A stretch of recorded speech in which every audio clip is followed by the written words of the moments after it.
Dès que vous avez des tâches répétitives, etc., où vous mettez 3 ans pour arriver à bien comprendre comment il faut faire la tâche, il faut fuir. Aujourd'hui, on peut travailler de plein de façons différentes. Faut pas avoir peur de se tromper. Si vous avez un but dans la vie, il faut jamais renoncer. Trouvez votre tribu, trouvez les gens qui vous donnent ce courage. Je pense que se réaliser, c'est arriver à la fois rêver, mais aussi se réveiller.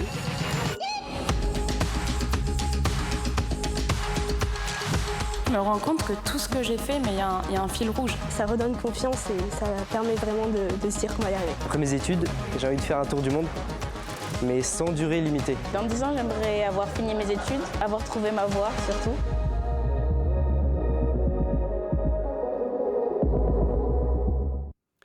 Bonjour à toutes et à tous, bienvenue à O21. Le O, c'est s'orienter, 21, c'est le siècle, ce 21e siècle.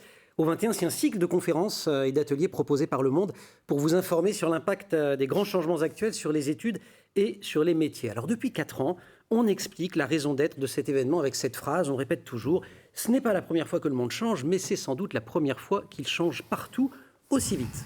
Néanmoins, nous n'avions pas prévu la crise du Covid et elle nous a obligés à nous renouveler. On aurait dû vous accueillir ici à Rennes, à l'Opéra de Rennes, mais en raison des contraintes sanitaires, pour la première fois, on vous propose une version télévisée d'O21 et je remercie chaleureusement pour son accueil et pour son professionnalisme et sa générosité TVR qui nous accueille, qui nous diffuse. Alors tout cela, évidemment, ne donne que plus de poids à notre désir de vous donner des outils pour vous orienter dans ce monde formidablement mouvant. On va donc pendant toute cette journée parler orientation, mais au prisme de l'urgence climatique, de l'impact du numérique, des crises sanitaires et puis du côté positif, parce qu'il y en a un, des impressionnantes quêtes de sens qui sont les vôtres, des nouvelles façons de se former et de s'épanouir. On va en parler ici, en plateau, avec celles et ceux qui font bouger Rennes et la Bretagne, et puis on va surtout en parler avec vous. Vous allez pouvoir directement leur poser vos questions et nous ferons vos interprètes pour échanger avec nos invités. 2 possibilités. Les SMS, ce sont des SMS gratuits et anonymes. Un numéro, le 06 44 63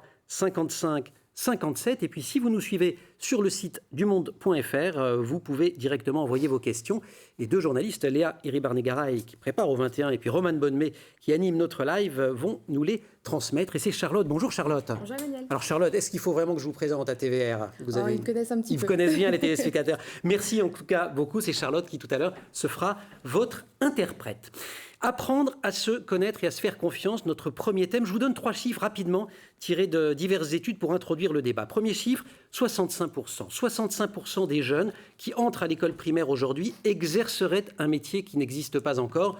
Je mets le conditionnel parce que ça doit être le résultat d'une étude très sérieuse, on va quand même mettre le conditionnel.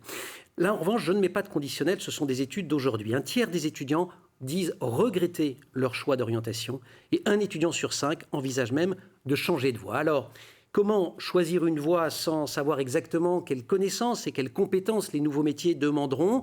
Qui écouter le plus entre ses notes, ses parents, ses conseillers d'orientation, ses amis ou sa petite voix intérieure ? Voici quelques-unes des questions dont nous allons débattre pendant cette première émission. Apprendre à se connaître, c'est jamais simple en tant que tel. Mais le pire, c'est que même quand on croit se connaître, on peut se tromper soi-même. Alors pourquoi est-il si difficile de choisir ce qui est bon pour nous ? On lance les débats avec cette vidéo. 24, allez, d'une air, 25, 26, 27, allez, c'est bien, ça, c'est la souffrance, 27. Ça, c'est Karim. Et Karim, il est en train de passer un des pires moments de sa vie. Il transpire, il souffre, il sanglote. Alors on se demande comment Karim a pu en arriver là. Pour le comprendre, revenons 3 mois en arrière. 3 mois plus tôt, Karim était très content de s'inscrire à un stage de musculation. Mais à mesure que le jour J approche, Karim est de moins en moins content. En plus, à ce moment-là, des copains lui proposent de passer le week-end à la campagne pour jouer de la musique.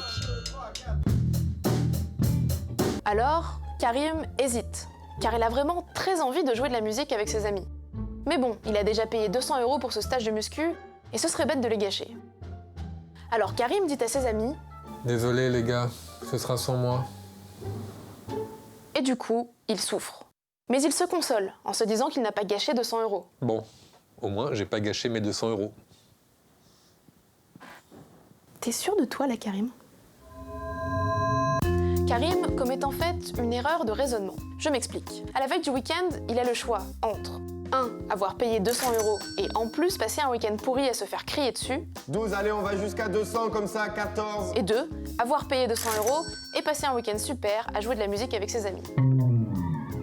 En gros, les 200 € ne doivent pas entrer en compte dans la décision de Karim, car Karim les a déjà dépensés. Alors, pourquoi est-ce si dur de choisir ce qui est bon pour nous? L'erreur de raisonnement de Karim est due à ce qu'on appelle un biais cognitif, c'est-à-dire une illusion de la pensée qui nous pousse à faire des erreurs sans que l'on s'en rende compte. Dans le cas de Karim, on appelle ça le biais des coûts irrécupérables. Ça consiste à croire que l'on va économiser de l'argent en faisant à tout prix ce pour quoi on l'a dépensé. Or, c'est faux. Un peu comme lorsque vous commandez un dessert à 10 € et que vous vous forcez à le finir alors que vous n'avez plus faim. Ça ne vous fera pas récupérer vos 10 € et ça va surtout vous rendre malade. L'étude des biais cognitifs, ça s'appelle l'économie comportementale. Elle a été inventée par 2 chercheurs israélo-américains, Amos Tversky et Daniel Kahneman, qui a reçu le prix Nobel d'économie pour ses recherches. En 40 ans, Amos, Daniel et ceux qui les ont suivis ont découvert plusieurs dizaines de ces biais cognitifs. Par exemple, le biais du parieur, c'est-à-dire le fait de croire que lorsque l'on joue à pile ou face par exemple, si l'on est tombé un grand nombre de fois sur pile, ça augmente nos chances de tomber sur face au prochain tour. Alors qu'en fait, c'est pas vrai. Prenons un autre exemple, l'effet d'ancrage. Pour comprendre de quoi il s'agit, il faut s'intéresser à une expérience menée par Kahneman et Tversky en 1974. Amos et Daniel ont sélectionné un grand nombre de personnes et ils leur ont posé les 2 questions suivantes. Premièrement, à votre avis, à l'ONU, y a-t-il plus ou moins de 10% de pays africains? Puis, à votre avis, quel est le pourcentage de pays africains à l'ONU? En moyenne, les personnes ont répondu 25%. Ensuite, Amos et Daniel ont refait la même expérience avec un autre groupe de personnes. Mais cette fois-ci, la première question était « À votre avis, y a-t-il plus ou moins de 65% de pays africains à l'ONU ?» En moyenne, les personnes ont alors répondu à cette deuxième question 45%.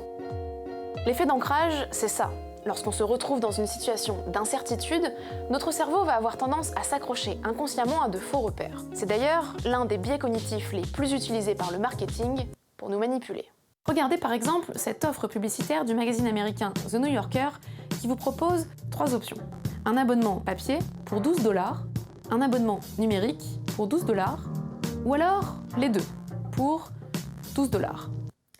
Alors forcément, la première chose que l'on se dit, c'est « Ah bah 12 $ pour les deux, c'est une super affaire, hein. Moi je clique direct. Hein. » Sauf qu'en fait, vous n'en savez rien. Si ça se trouve, 12 $, c'est super cher. En fait, vous oubliez que les seuls indices sur lesquels vous vous fondez pour dire que c'est une super affaire, eh bien, c'est la publicité du New Yorker elle-même qui vous les a mis dans la tête. Et ça, c'est un cas d'école d'effet d'ancrage. Ok, je me suis fait avoir, mais on m'y reprendra pas 2 fois. Sauf qu'en fait, si. Absolument tous les experts de l'économie comportementale le disent, échapper à nos biais cognitifs, c'est impossible. On peut comparer ça à une illusion d'optique. On aura beau vous montrer que c'est une illusion, à chaque fois, votre cerveau continuera à tomber dans le panneau. Si vous vous intéressez aux biais cognitifs, je vous invite à aller consulter la multitude de sources sur le sujet qui ont grandement inspiré cette vidéo. Notamment ça, par Daniel Ariely, une des références en psychologie cognitive. Ou encore ça, une série de vidéos sur les biais cognitifs baptisée « Crétin de cerveau » que vous pouvez trouver sur la chaîne YouTube Science Étonnante. Ah, et pour ceux qui se demandaient, il y a actuellement à l'ONU un peu moins de 28% de pays africains. 6, voilà, ça c'est la naissance du muscle, ça, 7. Comment déjouer ces biais cognitifs? Comment faire des choix qui nous ressemblent? On va en parler dans un premier temps avec 3 invités que je salue. Cécile Corbel, bonjour. Bonjour. Vous êtes harpiste, vous êtes chanteuse. On va voir tout à l'heure que ça ne s'est pas fait d'un claquement de doigts et que votre orientation, elle a aussi été faite de biais à déjouer. À vos côtés, Christophe Richard, bonjour. Bonjour. Vous êtes le chef du service académique d'information et d'orientation ici à l'Académie de Rennes. Mais vous n'êtes pas non plus né chef de service académique d'information et d'orientation. Alors évidemment, c'est vos compétences, vos savoirs qui nous intéressent. Mais on va dire quelques mots de votre parcours. Et à vos côtés, enfin, Manon Mahé. Manon, bonjour. Bonjour. Qui est aujourd'hui attachée de production après un service civique à la Fève. Et là aussi, c'est un choix qui s'est fait de manière progressive. Première question, je vous la pose à tous les 3, mais peut-être Cécile, on va commencer. Beaucoup de ceux qui nous regardent et de celles qui nous regardent sont encore au lycée. Vous, par exemple, à 15 ans, à 16 ans, comment vous vous projetiez 10, 15 ans plus tard? À 15 ans, moi je suis Pleine de confiance en l'avenir, je crois, peut-être naïve aussi. Je suis interne au lycée Brézieux à Quimper et je crois que moi et mes camarades, on avait plein de rêves et on pensait qu'on allait les réaliser. Donc j'étais plutôt quelqu'un d'optimiste. Je me débrouillais pas trop mal à l'école en plus. Et voilà, et je me rêvais dans les musées ou dans l'archéologie. Et ça a été mon parcours post-bac. Vous grandissez dans un petit village, en fait, à côté de Quimper. Je grandis vraiment à la campagne, moi. Donc déjà, Quimper, c'est la grande ville. Mais je rêve de Paris et depuis que j'ai 10-12 ans, très régulièrement, je me rendais à Paris. Et mon envie, c'était forcément que j'allais étudier à Paris. Alors, on va vous laisser pour l'instant. Cécile, 16-18 ans, Quimper, qui rêve de Paris. Manon, je me retourne vers vous parce que vous allez comprendre, les parcours sont contrastés. Pareil, à 15-16 ans, vous, il y a déjà une voie qui est très engagée. À 15-16 ans, oui, on sort du brevet et en fait, je m'oriente plutôt vers le graphisme en pensant que voilà, c'est vrai que ça fait des années que je dessine, que j'aime beaucoup ça, que peut-être c'est quelque chose qui peut professionnellement être intéressant et on voit un peu que par la suite, ça changera en fait. Peut-être que c'était peut-être pas par là qu'il fallait que j'aille. Je m'oriente vers le graphisme très concrètement en CAP, CAP oui, communication graphique. C'est ça, voilà. C'était du coup vraiment quelque chose de très dans les techniques. C'est un très très vieux CAP, donc dans les anciennes réformes, et qui est l'utilisation des techniques de graphisme pur. Donc le dessin de nombreuses heures par semaine pendant 2 ans. Christophe, 16 ans. 16 ans, moi je m'imaginais prof de sport en réalité. Voilà. Mais alors donc je suis quand même dans l'éducation nationale, mais voilà, j'aimais être à l'extérieur, j'ai envie de bouger, je pratiquais pas mal de sport sans être un sportif de haut niveau, évidemment. Donc voilà, je me disais tiens, je serais bien prof de PS et puis bon, à l'époque, c'était donc il y a quelques années, il fallait passer un concours pour rentrer en formation, donc c'était pas les STAPS, ce qu'on appelle sciences et techniques des activités physiques et sportives, c'est le nom. À l'époque, c'était l'UREPS. Et donc, il fallait passer un concours pour pouvoir rentrer à l'UREPS. C'est pas parce qu'en plus, on avait le concours qu'ensuite, on pouvait aller jusqu'au bout. Mais disons qu'il y avait déjà une première barrière qui n'existe plus actuellement. Et donc, moi, à l'époque, j'ai passé le concours, j'en ai passé 2 ou 3 en France, et puis bon, j'ai été sur liste complémentaire. Je n'ai pas été appelé, puis pour le coup, je suis parti vers ailleurs, vers une autre formation. Alors, on va reprendre le chemin. On a Paris, on a le dessin, on a le sport. Quand vous aviez 16 ans, vous en avez un tout petit peu plus aujourd'hui. À peine. Qu'est-ce qui se passe après, Cécile ? Après, je suis mon envie. Par chance, j'ai un concours d'une école qui s'appelle l'École du Louvre, que je rêvais d'intégrer. Donc, je monte à Paris avec déjà ma harpe sur le dos, parce que j'ai déjà la musique qui est dans mon cœur, mais absolument pas comme envie de boulot, parce que j'étais et je reste une grande timide, donc être sur une scène, c'était un truc vraiment extrêmement éloigné de mes rêves. Et je suis à Paris, je commence cette école que j'ai... Qui est une école très, pardon, je vous coupe, mais il faut le dire quand même pour celles et ceux qui ne connaîtraient pas, qui est une école très, très réputée, très sélective. C'est des très belles études, l'école du Louvre. Oui, j'étais un peu fière quand même. Voilà. Et j'ai fini mon parcours à l'école du Louvre parce que j'ai fait un 3e cycle. Et en parallèle, la musique commençait à prendre de la place dans ma vie. Mais je suis vraiment pas mécontente d'avoir mené à terme mes études à l'école du Louvre, parce que je crois que ça aurait pas fait la même vie derrière dans la musique. Mais la musique a gagné au bout d'un moment. On va voir comment la musique a gagné. Manon, pareil, on continue étape par étape. Alors moi, j'ai continué vers mon CAP à l'époque en faisant... en fait, c'est un cursus qui est très professionnel. J'ai continué vers le bac derrière avec de nombreux stages. Il y a une dizaine de stages en tout sur mes 6 années d'études dans le graphisme. Donc c'est très constructif. Et après, on est aussi implanté directement dans le milieu professionnel. Donc on apprend aussi par là. Après, beaucoup de questionnements vont arriver par rapport à ça dès ma première année de BTS par la suite, quoi. Et on dit beaucoup aux jeunes, faites des stages, multipliez les expériences. C'est ce que vous faites, mais finalement, ça vous apprend que vous n'avez pas envie de faire ce pourquoi vous vous étiez orienté. Exactement, oui. C'est en fait aussi grâce aux stages que je me suis rendu compte qu'en fait, dès les premiers pas en entreprise, au bout d'une semaine, je voulais que ça se termine, en fait. C'était... un tantinet bref. Oui. Christophe, mens sana et corpore sano, dit-on, et vous allez passer du corps à des études qui s'intéressent à ce qui se passe dans la tête. Voilà, c'est ça. Parce que n'ayant pas le concours, je me dis, bon, je vais le repasser. Donc j'avais le choix entre plusieurs types d'études. dans des disciplines qu'on retrouve quand on fait des études d'éducation physique et sportive, de STAPS. Donc je me dis soit c'est la médecine, mais bon, j'ai fait un bac B, donc un bac B, c'est ES. C'est un bac à dominante sciences économiques et sociales, il faut le dire. Ça serait maintenant en langage de la réforme, il faut dire ça comme ça. Maintenant, ça serait maths, sciences économiques et sociales. Maths, sciences économiques et sociales. Et puis ou alors la biologie, et j'avais un troisième choix, la psychologie, ou la sociologie. Et donc moi, j'ai choisi la psychologie. Donc alors moi, je viens aussi d'une petite ville de province, dans le centre, dans l'Eure-et-Loire. Et puis donc, je suis allé faire mes études à Tours. Donc, je suis rentré. La grande ville, là encore. Là, c'est la grande ville, évidemment. Mais bon, c'est à 90 km de là où habitaient mes parents. Et donc, j'ai commencé des études de psycho. Et puis finalement, je me suis... ça m'a plu, quoi. Ça m'a pas plu la première année. Je crois que ça m'a pas plu non plus beaucoup la deuxième année. J'étais pas un la troisième année, je me suis franchement ennuyé. Et puis... Non, c'est vraiment, je me suis intéressé à ces études un peu plus tard, quoi. À partir de la licence, globalement. Donc la L3 maintenant, et puis la maîtrise, et après j'ai fait un DEA. Donc enfin le master maintenant. Voilà. C'est là que j'ai trouvé vraiment intéressant, parce que je pense qu'on va beaucoup plus au fond des choses. En première et deuxième année, on souvent fait beaucoup de disciplines. Et puis après, il y en a un certain nombre qu'on ne retrouve plus en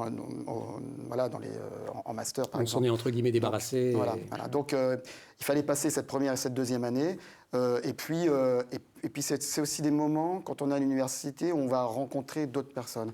Et ces rencontres font aussi qu'il y a des choix qui vont se faire. J'ai fait d'autres choix, donc ensuite. Et on va le faire avec une dernière étape, qui est le moment où vous trouvez ce qui est votre voie aujourd'hui. Alors, vous avez vendu la mèche, Cécile, mais je l'avais vendue en vous présentant. Et puis, on vous connaît. À un moment, la musique gagne. Elle gagne, mais ça n'a pas été non plus un combat ni un dilemme. Ce que je disais, j'ai été très heureuse de faire les études que j'ai faites. Je ne me suis pas ennuyée et elles m'ont rendue riche de beaucoup de connaissances. Encore aujourd'hui, ça me sert. La musique a gagné, c'est en fait le hasard et la chance qui ont placé des jalons sur mon chemin. Et ces jalons, c'est surtout des gens.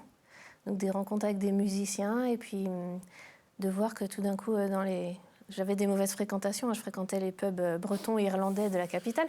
Et de commencer à jouer et de voir qu'on pouvait me donner des sous pour jouer de la harpe.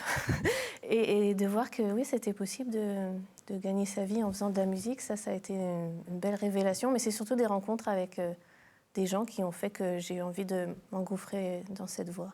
Vous dites que vous êtes timide ou que vous étiez timide. Qu'est-ce qui fait qu'on monte sur la scène ? Enfin, c'est pas forcément une scène, on est au milieu des gens finalement. Dans ces ambiances de pub qui, plus la soirée avance, je parle pour le temps d'avant le Covid, plus l'ambiance devient... Oui, jadis, on pouvait jouer de la musique dans les pubs. C'est une adrénaline qu'on ne peut pas expliquer avant de l'avoir fait, mais le moment avant de jouer est horriblement angoissant, en tout cas quand j'ai 18 ans. Et puis pendant qu'on joue, c'est juste génial, quoi. Je ne saurais pas l'expliquer, mais être sur scène et jouer des chansons avec d'autres musiciens, parce que c'est ça qui m'a plu. C'est juste que c'est très chouette. Vous avez parlé d'adrénaline. Manon, je pense qu'il y a un petit lien aussi avec l'adrénaline dans le moment où les choses vont se faire. Donc, on vous lâche lassé au bout d'une semaine par tous vos stages et vous en faites énormément. Et il y a un moment où les choses vont se cristalliser. Après, il y a eu aussi toute une part de conscience où on se dit, en fait, oui, en effet, c'est peut-être pas par là qu'il faut que j'aille, mais du coup, par où je vais aller, qu'est-ce qui me plaît, qu'est-ce qui me plaît pas, et de fil en aiguille, d'expériences bénévoles à d'autres expériences bénévoles, où j'arrive aussi à Rennes via mon service civique, où du coup, je m'engage envers des associations de la ville de Rennes. Service civique, on en dit peut-être un tout petit mot pour celles et ceux qui ne connaîtraient pas. Oui. Et du coup, c'est un volontariat de plusieurs mois. Moi, c'était 9 mois de volontariat donc avec la FEV de Rennes, et qui m'a plutôt ouvert vers un milieu professionnel en lien avec l'éducation populaire. Donc c'est à ce moment-là que j'ai mis un pied dans l'EducPop, donc en 2017. Vous avez le badge I Love EducPop. C'est ça. Et du coup, ça m'a permis un peu de découvrir cet environnement-là et qu'est-ce que j'allais en faire et comment j'allais pouvoir approfondir tout ce côté-là, quoi. Un mot aussi peut-être sur la FEV, qui est une formidable association qui intervient dans toute la France et qui envoie des volontaires dans les quartiers notamment, mais aussi en milieu rural, pour aider les enfants. Voilà, il y a beaucoup d'accompagnement. C'est pas que de l'accompagnement scolaire, c'est l'accompagnement éducatif, c'est plus large que ça. Voilà, c'est pas uniquement en lien avec les devoirs, pas uniquement en lien avec l'école, c'est vraiment aussi pouvoir accompagner un enfant, des enfants sur sur des activités un peu en dehors de l'environnement scolaire, les expositions, la lecture, mais la lecture autrement et de quelle manière.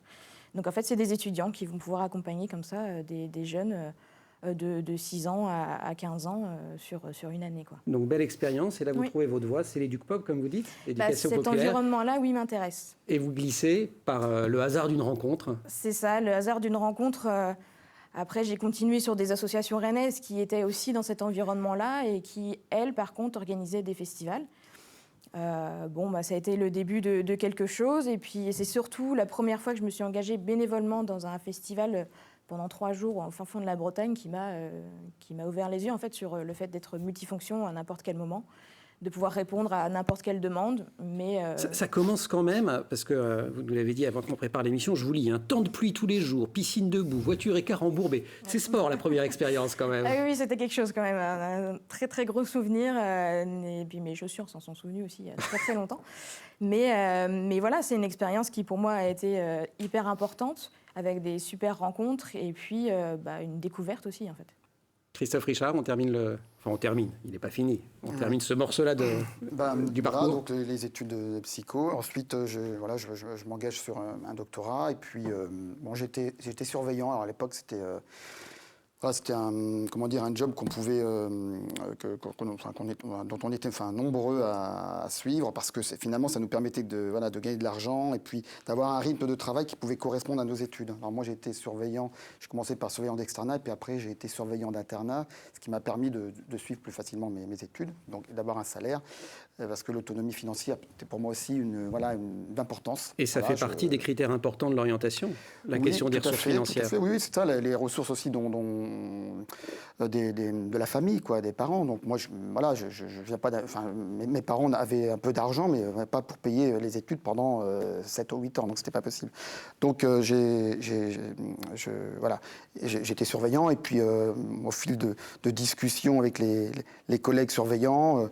Il y en a un qui me dit, mais voilà, je vais passer le concours de conseiller d'orientation, à l'époque c'était conseiller d'orientation, non psychologue, conseiller d'orientation psychologue.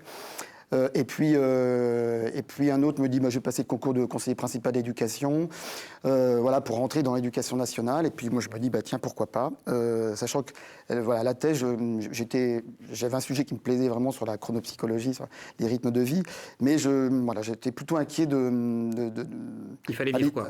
À l'idée de ça, puis de me dire, j'ai bientôt fini d'être surveillant, est-ce que je vais pouvoir... après, je ne pourrais plus de toute façon affronter les deux. Donc j'ai passé les concours, j'ai eu conseiller d'orientation psychologue, et puis je me suis engagé vers cette profession. D'une phrase, parce que je voudrais qu'on écoute un conseiller d'orientation un peu spécial, j'espère que vous n'irez pas ma liste de notre part, d'une phrase, si c'était à refaire, on a vu que tous les trois, vous étiez à un point A quand vous aviez 15-16 ans, et que vous êtes arrivé à un point B, C ou D même, une dizaine d'années plus tard. Si c'était à refaire, vous refaites pareil ? Votre parcours. Philosophiquement ou mystiquement, je me dis qu'on ne peut pas changer son destin. Donc j'ai l'impression que tout recommencerait de la même façon. Mais peut-être j'irai plus vite sur certaines bêtises que j'ai faites dans ma carrière, même si j'aime pas le mot trop carrière. Mais, une bêtise justement, cette timidité-là, j'aurais pu déjà la vaincre plus tôt. Je pense au lycée, on n'avait pas beaucoup de choses qui étaient axées sur l'oral, même si j'étais assez à l'aise à l'oral, mais si on nous avait boosté avec des choses, je sais maintenant il y a des concours d'éloquence, des choses comme ça, je pense que c'est des trucs qui m'auraient vraiment plu, moi. Et qui vous auraient aidé. Manon, si c'était à refaire ? Oui, totalement. Pareil. Oui, c'était vraiment pour moi, même si je suis passée par différents chemins, mais surtout différentes rencontres, et c'est ça aussi qui est très très important, c'est les rencontres. Christophe ? Oui, moi j'aurais peut-être essayé quand même de terminer mon doctorat, parce que ça c'est comme quelque part un deuil que je n'ai pas complètement fait. Ça peut se refaire, il n'y a pas de limite d'âge. Bien sûr, non, il n'y a pas de limite d'âge. Mais après voilà, c'est une histoire de rencontre, comme on dit, enfin on est tous, je pense, à le penser. Et donc peut-être qu'il y aurait eu d'autres rencontres qui m'auraient mené peut-être vers autre chose, mais voilà. 06 44 63 55 57, vous avez envie d'interagir avec nos intervenants, c'est à ce numéro que vous pouvez envoyer des questions par SMS. Je rappelle que ces SMS sont gratuits et anonymes. Et si vous nous suivez sur le site dumonde.fr, où cette émission est également diffusée, vous pouvez saisir vos questions dans la fenêtre prévue à cet effet. Et Charlotte, dans quelques secondes, se fera votre interprète. Juste avant, je voudrais donner la parole à ce conseiller d'orientation un petit peu exceptionnel. Comment a-t-il choisi sa voie ? Est-ce que ça a été difficile pour lui ? Vidéo. Alors bonjour, je m'appelle Thomas Pesquet, je suis astronaute à l'Agence spatiale européenne. Je travaille à Cologne, en Allemagne. Moi, je pense que c'est important d'aider les jeunes à choisir leur orientation et puis à leur donner un peu des clés ou des idées pour s'orienter dans la vie, parce que c'est un moment super difficile. C'est un moment qui génère énormément de stress. On n'a pas les armes, c'est impossible de savoir ce qui nous plaît à 100% ou ce qui ne nous plaît pas à 100%. C'est impossible. Tant qu'on ne l'a pas fait, on ne sait pas. Et on ne peut pas faire tous les métiers avant d'en choisir un.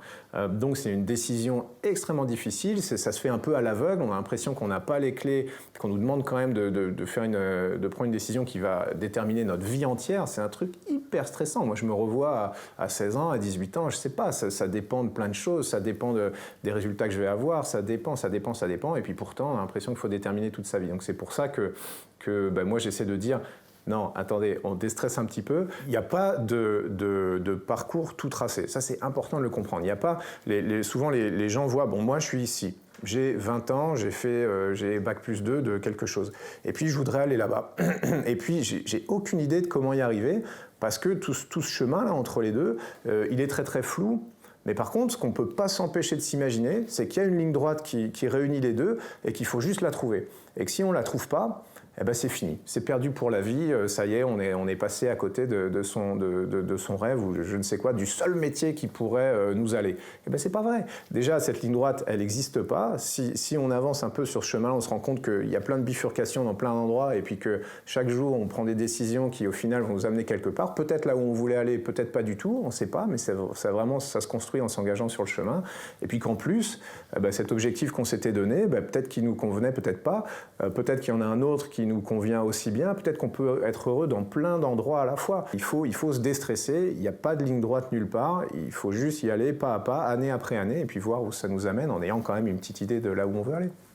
Qu'est-ce que vous pensez que votre époque, elle a de mieux que la nôtre en fait? Qu'est-ce que vous pouvez faire que nous, on ne pouvait pas faire? Ça, c'est important de le savoir parce que ça peut aussi orienter une carrière ou une vie. Et puis, qu'est-ce qui vous fait peur en même temps? Qu'est-ce qui vous fait peur? Quelle est la direction dans laquelle vous n'avez pas envie d'aller? Ça, c'est important de le savoir. Puis en même temps, qu'est-ce que vous avez en plus que nous, on n'avait pas? Et ça vous donnait peut-être les solutions pour faire face à ces peurs et puis pour tracer son chemin dans la vie. Des propos recueillis par ma collègue Laure Belot du Monde au 21. C'est pour la première fois en direct et en vidéo sur TVR. Si vous nous rejoignez à l'instant, le thème de cette première émission, c'est apprendre à se connaître et à se faire confiance. Et on en parle pour l'instant avec Cécile Corbel, Manon Mahé et Christophe Richard. Christophe, juste un tout petit mot.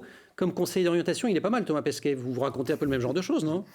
Oui, il a un beau parcours. Peut-être qu'il est aussi très modeste parce qu'il est quand même passé par super-héros et c'est pas donné à tout le monde. Mais c'était un bon élève, mais il a raison en disant qu'il faut se fixer des buts, mais il faut aussi savoir qu'il n'y a pas forcément une linéarité, voilà. Que dans notre système, il y a des obstacles, il faut pouvoir les affronter, c'est ça parfois qui est compliqué. C'est pour ça qu'il faut souvent s'entourer de conseillers, de la famille, d'amis, etc., qui ont chacun apporté la pierre à l'édifice à leur manière. C'est vrai que la famille ou les proches, on est plus dans l'affectif, et puis des personnes extérieures, on est plus sur quelque chose de plus rationnel, on va dire.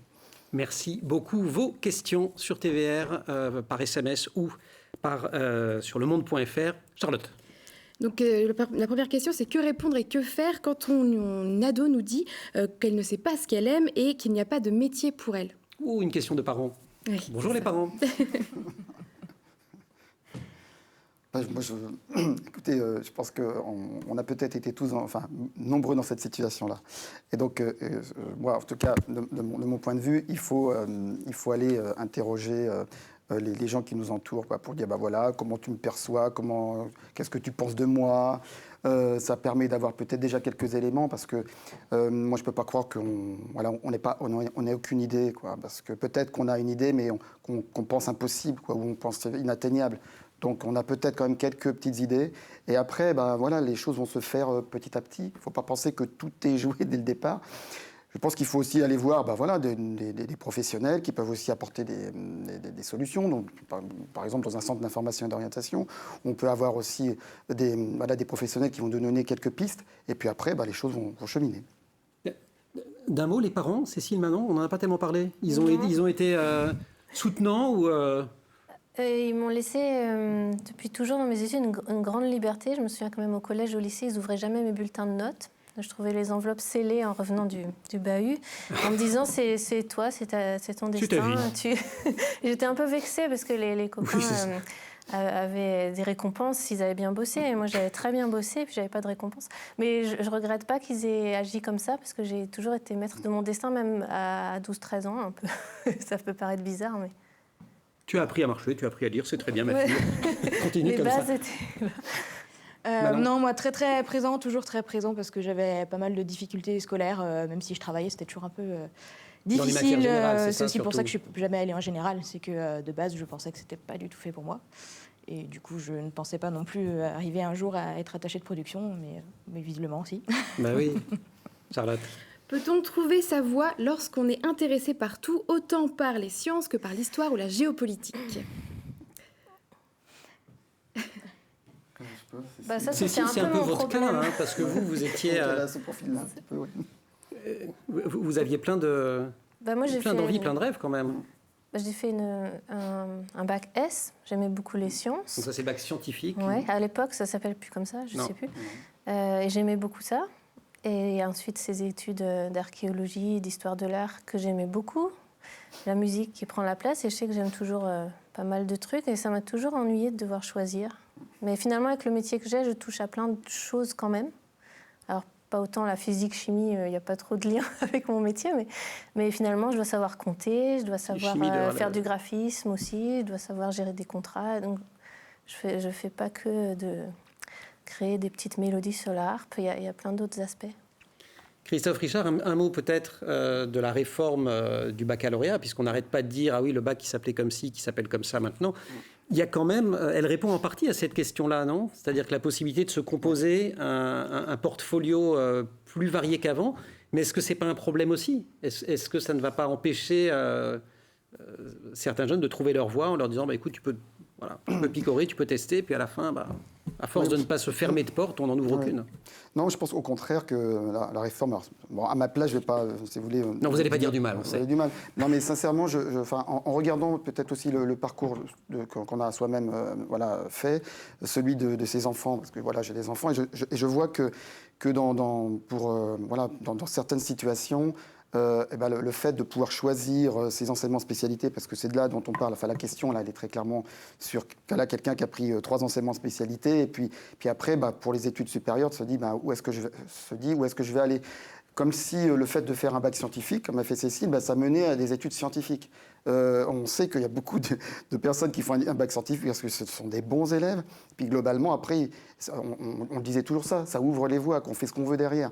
Donc là, si vous voulez, on est plus sur de l'appétence, c'est-à-dire j'ai envie de faire, je sais pas, de l'histoire géo, sciences politiques, j'ai envie de faire des maths, j'ai envie de faire de la SVT. Donc en première, on se teste, mais on fait des choses qui nous plaisent, quoi. Alors que quand on faisait un bac S ou un bac scientifique, un bac littéraire, on était, je veux dire, dans la case bac S, dans la case bac L, dans la case bac ES.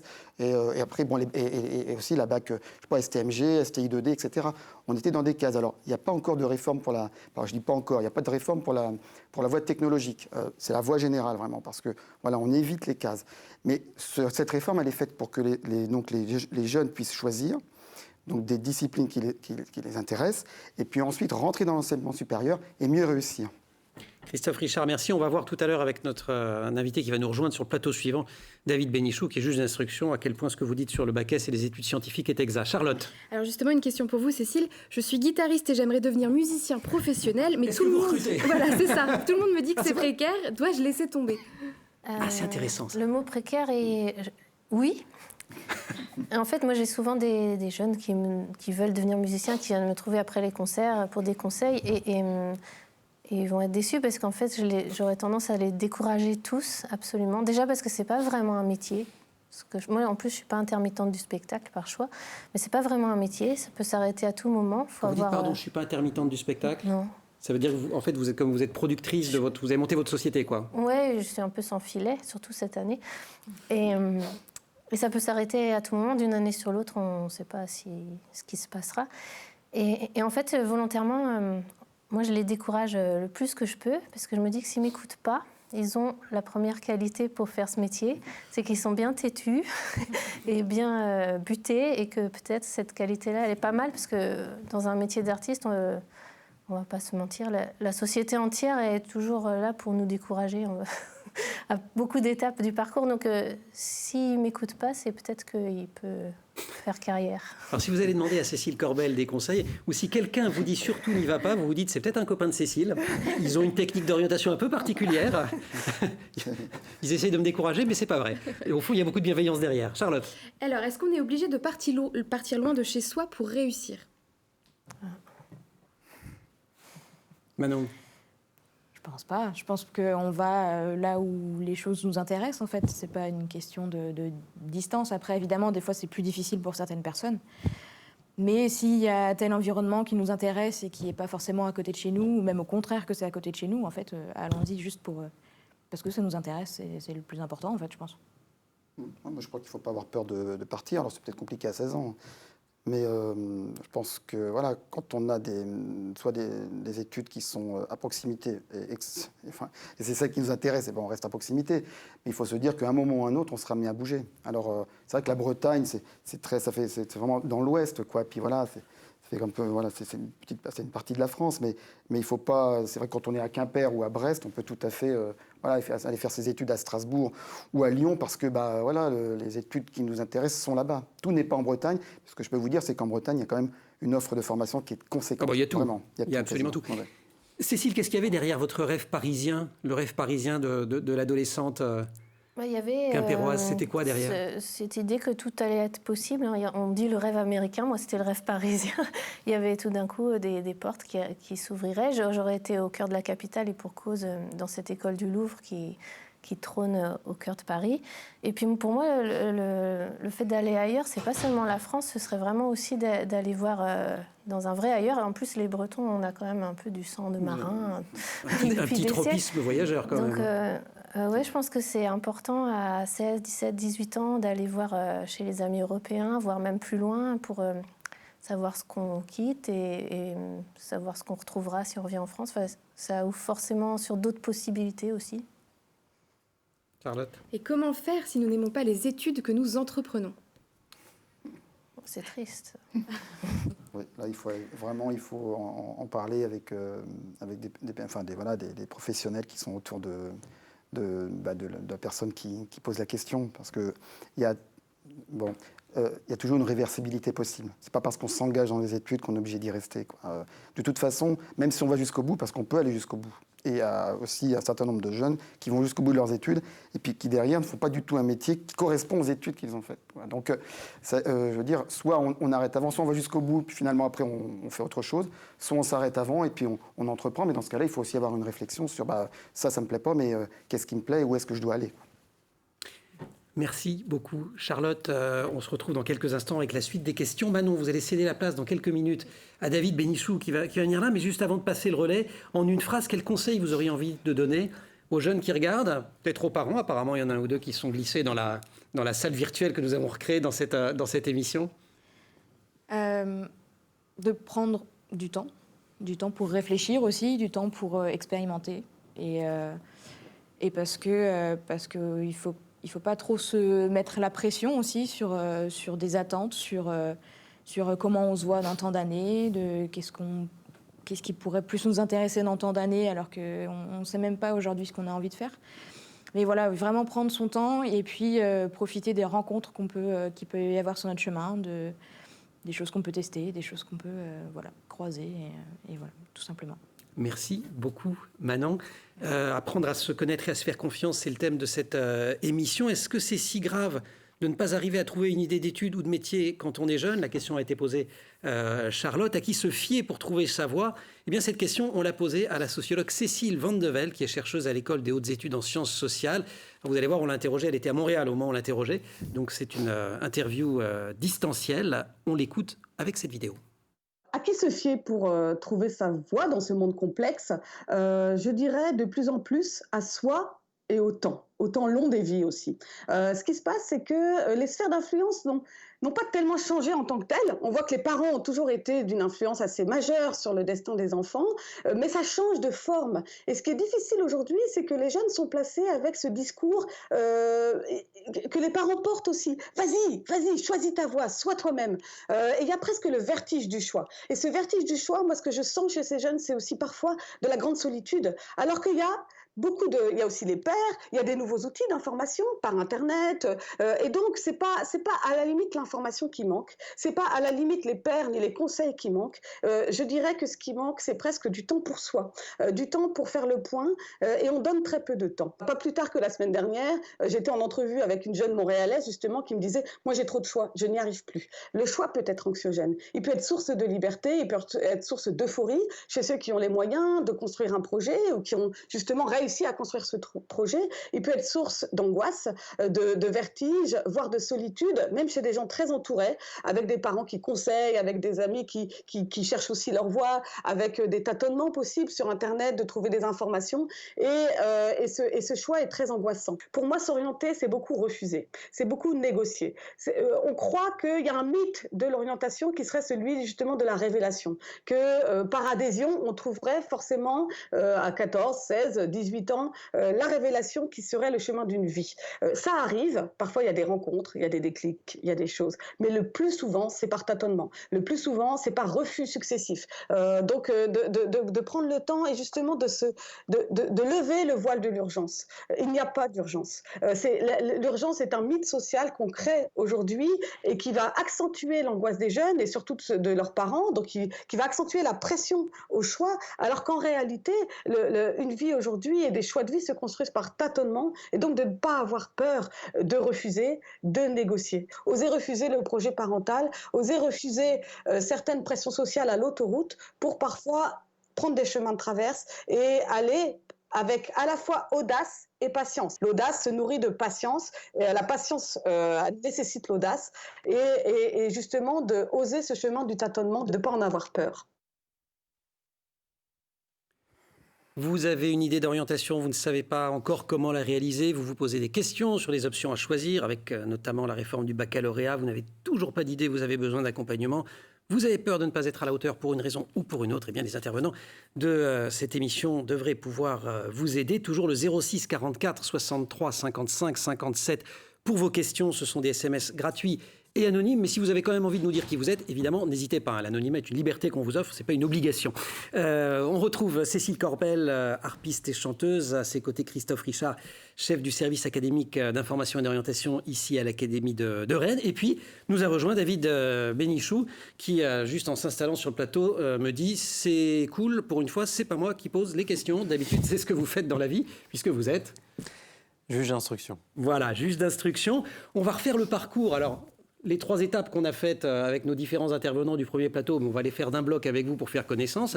Pareil, si on repart du côté de vos 15-16 ans, vous avez une idée de métier ? Aucune. J'étais plutôt sur une filière scientifique. Donc je me destinais, comme la plupart de mes camarades, à faire une école d'ingénieur. Et vous faites ce que vous qualifiez de fausse route ? Oui. Oui, parce que je me suis rapidement aperçu, étant dans une école d'ingénieur, que ce n'était pas du tout ce qui me correspondait réellement. Heureusement, je m'en suis aperçu assez vite, en cours d'année, et je me souviens très bien du sentiment de bien-être quand j'ai remis ma démission au mois d'avril. On m'a demandé, mais t'es sûr, etc.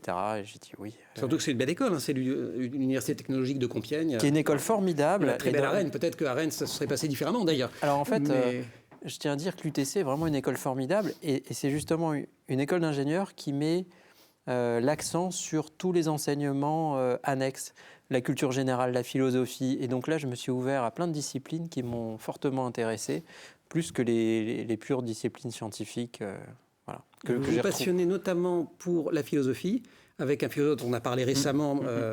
Parce qu'il est décédé, c'est Bernard Stiegler. Bernard Stiegler, oui. Ouais. À l'époque, il m'avait beaucoup marqué. Et alors, c'est amusant parce que c'est beaucoup plus tard, une fois magistrat, que j'ai appris son passé de braqueur. Et on s'est revus, et c'était aussi très intéressant. Oui, parce qu'en matière d'orientation, c'était pas mal, Bernard Stiegler. Oui. Il y avait beaucoup à nous apprendre. En termes de rebond. Vous faites ces études, et Vous allez basculer de cette école d'ingénieur vers les études de droit, mais à ce moment-là, c'est pas encore la passion pour le droit. Non, ça a jamais été la passion pour le droit. Ça a été, comme le disait la sociologue, un tâtonnement. J'avais un bagage, un raisonnement, je cherchais un peu une discipline. Je me suis dit, tiens, en droit, il faut savoir écrire, parler, raisonner. Allons faire du droit. Et en plus, c'est une discipline qui est au cœur de la société, au cœur des hommes. Et c'est surtout ça qui m'intéressait. Pas devenir un scientifique autistique, mais vraiment m'intéresser à toutes les problématiques sociales. Il y a aussi l'importance du langage, de l'écriture, et ça, on va le retrouver à travers un autre axe de votre parcours. Néanmoins, vous êtes en 3e ou 4e année de droit, et vous lisez un guide de l'étudiant, un guide des métiers. Oui, tout à fait. Et vous le feuilletez littéralement. Une sorte de bottin avec tous les métiers, et je l'ai feuilleté. Et c'est vrai que là, je suis tombé sur la page qui présentait les différentes possibilités quand on faisait du droit. Et il y avait l'École nationale de la magistrature. Et je dois dire qu'il y a une ligne qui avait retenu mon intérêt, c'était qu'à l'ENM, les études sont payées. Et là, j'y ai vu le moyen, enfin, d'avoir mon autonomie financière, ce qui commençait à devenir une urgence pour moi. Oui. Parce que vous vouliez partir Voilà, j'avais envie de m'assumer complètement. Et c'est vrai, quand on est dans une filière d'études longues, on est toujours dépendant de ses parents. Les jobs d'été, c'est bien, mais ça ne permet pas de vivre toute l'année. Et voilà, c'était le chemin le plus court vers cette autonomie. Avec quand même une tentation qui dure, qui est celle du journalisme. Oui, à l'époque, j'avais rencontré le directeur d'une école de journalisme et ça me tentait vraiment. En fait, c'était sans doute le fil conducteur, c'était l'enquête, la notion d'enquête, qu'on retrouve la recherche de la vérité. Et d'ailleurs, une fois que à l'école de la magistrature, j'ai fait un de mes stages au journal Le Monde et j'y ai trouvé également beaucoup d'intérêt. C'est bien. Et voilà, c'était... Je fais tout cet entretien en vous appelant David Bénichou parce que c'est votre nom. J'aurais pu le faire en vous appelant David Messager. Oui, dans un autre cadre sans doute, peut-être une émission littéraire. Oui, non, mais parce que oui, l'écriture est un passe-temps un peu plus qu'un passe-temps. Vous avez publié des romans. Oui, j'ai publié des romans, mais justement le choix d'un pseudonyme m'est apparu important pour tracer la frontière entre la vie d'auteur et la vie de professionnel. Parce qu'un magistrat ne peut pas s'autoriser la liberté de parole qu'un auteur de fiction peut avoir dans ses œuvres. Et je trouve, ça me rappelle une expression que j'avais entendue adolescent au sujet de Lautréamont, les vies perpendiculaires de Lautréamont. Et ça me plaît bien cette idée que dans une vie, on peut avoir plusieurs vies, plusieurs activités et qui répondent à des aspirations qu'on a tous qui peuvent être assez variées. Merci beaucoup, David Bénichou, Messager. Christophe, ce type de parcours, alors là, on le voit réussi, parce que alors je ne l'ai pas dit, vous êtes à Rennes aujourd'hui, juge d'instruction, mais vous avez été au parquet antiterroriste, vous avez été au parquet financier aussi, si mes souvenirs sont exacts. Enfin, voilà, vous avez beaucoup de postes à haute densité et à haute responsabilité. Mais des parcours comme celui-ci, qui se construisent, c'est quelque chose qui domine, ou dans les élèves qu'on voit passer dans les centres d'orientation, finalement, la majorité savent ce qu'ils veulent faire ? Non, la majorité, je ne sais pas si la majorité, c'est ce qu'elle... Enfin, peut-être que parfois, on peut dire, oui, j'ai envie de faire ça, puis finalement, c'est pas ce qu'on fera. C'est ce que disait très bien. C'est-à-dire que quand on se construit, à 16 ans, on a peut-être quelques objectifs, on peut peut-être se fixer un but, mais le but peut changer aussi avec la maturité, avec les rencontres, avec le tâtonnement, avec les discussions qu'on peut avoir quand on est élève avec son professeur principal notamment, enfin l'ensemble des enseignants et puis tous les gens qui nous entourent. Donc moi je dirais que les choses se construisent. Voilà. Et puis on peut avoir envie dès le départ à 15 ans de se dire moi j'ai envie de faire je veux être avocat. Dans ce cas-là, on sait très bien qu'il va falloir faire du droit. Mais peut-être qu'on peut aussi prendre un autre parcours pour faire du droit, in fine, parce que quelque part, on se dit on a envie aussi de connaître autre chose, peut-être avant, ou alors on peut faire, par exemple, je sais pas moi, une classe prépa, et puis après aller vers le droit. Et ça donne peut-être encore un peu un temps de respiration, et de se dire, si j'arrive en première année, deuxième année de droit, est-ce que vraiment ça va me plaire, ou plutôt de se dire, je vais plutôt vers une classe préparatoire, par exemple, Cagne, par exemple, et puis derrière, on fait des études de droit. C'est tout à fait possible, mais après, ça va être évidemment pour des très bons élèves, mais enfin, il faut aussi peut-être mesurer un petit peu le tempo qu'on veut mettre à ces études. En parlant de tempo, je vous interroge dans quelques secondes tous les trois sur la notion de pression, parce que c'est revenu à la fin de l'intervention de Manon Mahé qui disait prenez votre temps. C'est au cœur de l'intervention de Cécile Vandevel, mais je voulais quand même, David Benichou, on ne va pas clore, on ne résume pas un parcours tel que le vôtre en 3 minutes, mais aujourd'hui c'est devenu une passion ce métier de juge d'instruction. Qu'est-ce qui vous plaît là-dedans? On en a tous une image, je dis tous, parce que c'est un des métiers stars des séries télé. Alors, beaucoup les juges américains, mais grâce à des séries comme Engrenage, on voit aussi les juges français faire leur métier. Ça ressemble à ça. Qu'est-ce qui vous nourrit le matin quand vous allez au palais? Un bon petit déjeuner. Mais non, plus sérieusement, ça fait partie des métiers qui nous permettent de faire ce que j'appelle de la sociologie pratique. On a accès à toutes les couches sociales, tous les milieux, toutes les problématiques sociales. Et c'est un point d'observation assez passionnant, puisque toutes les activités humaines sont concernées plus ou moins par le crime en tant qu'auteur ou victime. Et donc il y a cet aspect de découverte de la société. J'ai toujours été curieux, et c'est ce qui m'intéressait aussi dans la perspective des études de journalisme. C'était vraiment enquêter, connaître le monde, connaître mes semblables, comment vivent les gens, qu'est-ce qui se passe entre eux, quelles sont leurs relations. Quelles sont les problématiques auxquelles toutes ces personnes sont confrontées. Donc il y a cet aspect, et il y a aussi l'aspect enquête que je trouve qui est tout à fait excitant. Oui, tout à fait passionnant, oui, bien sûr, tout à fait. Donc parfois je me dis, au lieu d'écrire des polars, de toute façon c'est pas la peine, je suis le polar. Dans le polar, et c'est vrai que quand on aime l'enquête, on a de quoi se régaler. C'est la recherche de la vérité, le travail au quotidien avec des enquêteurs, avec des avocats. C'est assez captivant, c'est prenant. D'un mot, Cécile Corbel, Christophe Richard, peut-être à nouveau vous, David, sur ce qui est beaucoup revenu depuis le début de cette émission, la notion de il faut se donner du temps, ne pas céder à la pression. C'est aussi un conseil que vous auriez envie de donner?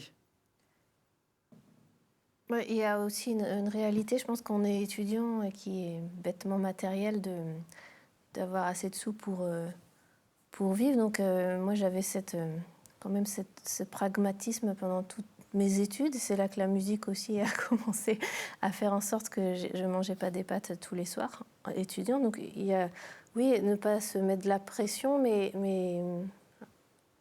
il faut aussi avoir les pieds sur terre par moment et vivre, essayer de vivre de quelque chose. Donc moi, j'aurais conseillé de faire des jobs d'été quoi qu'il arrive, le plus possible, pour avoir son indépendance financière, même si on reste étudiant longtemps et qu'on se réoriente, mais d'avoir une autonomie par rapport à ses parents et puis pour mener sa barque aussi assez rapidement. Il y a un mot que vous prononcez pas tant que ça, si je suis suffisamment attentif, qui est le mot de travail, mais vous êtes une bosseuse. Je veux dire, vous êtes modeste en plus, donc vous le dites pas, mais si mes informations sont bonnes, 20,4 de moyenne au bac? Oh non, mais ça c'est faux qui fait circuler ces rumeurs. Ah bon, d'accord. Non, j'ai eu des bonnes notes, oui. Pas à ce point-là, alors. Mais sans tellement trop travailler. Ah oui, d'accord. Non, après, j'ai beaucoup travaillé à l'école du Louvre. C'est ça, voilà, il y a un moment où... Mais à 20 ans, on est un peu immortel, donc je travaillais beaucoup la journée, puis à la nuit, j'allais jouer de la musique. Et puis dans les pubs bretons de Paris et irlandais.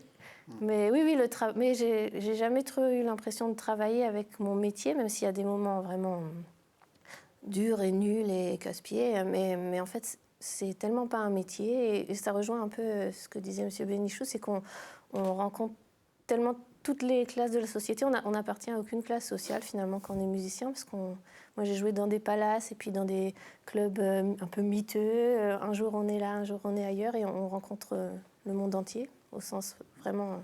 C'est vrai, quoi. C'est ce que j'aime dans mon métier. Donc, j'ai pas l'impression de travailler. Si j'ai l'impression de travailler, j'arrêterai. Christophe, sur la pression, est-ce qu'on n'en fait pas un tout petit peu trop quand on commence, dès le collège, à dire... J'allais dire aux enfants, ce sont des adolescents, mais enfin bref, ils ne sont pas vieux quand même. Hein. Il faut choisir un métier. Ouais, c'est vrai que c'est ce qu'on entend souvent, on met la pression, enfin, voilà, des termes qu'on entend souvent. Alors, effectivement, il y a peut-être aussi une inquiétude de la famille, des parents, qui peuvent eux-mêmes être confrontés aussi parfois à des difficultés ou pas d'ailleurs, mais qui ont aussi une tendance à se projeter, ce qui est peut-être normal dans leurs enfants, parce qu'ils ont envie que l'enfant réussisse de toute façon. Et donc leur apporter toute l'aide et le soutien, c'est pas toujours facile en tant que parent, hein, et pour le coup, ça peut être mal vécu par les jeunes. Mais bon, après, la pression, c'est aussi un moteur. Je dirais le stress, c'est un moteur. Oui, c'est une dialectique entre... Voilà, c'est ça. Mais il ne faut pas que ça vienne... Paralysant. Paralysant. Voilà. David, la pression. Vous avez des enfants aussi, des grands, y compris quelques grands qui sont en plein dans les... Oui, tout à fait, oui. Oui, comme ça, je vois un petit peu tout le panel des...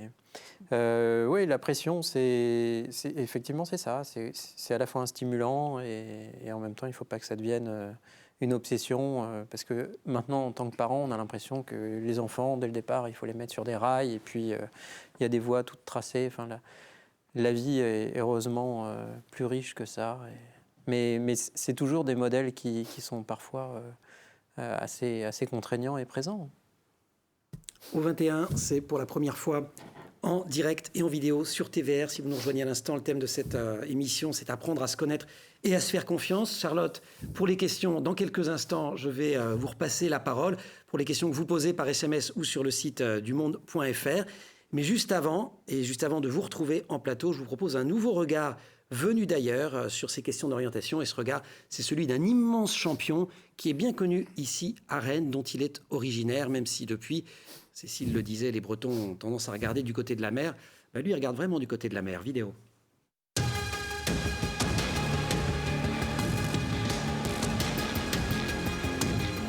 Je m'appelle Thomas Coville, je suis navigateur.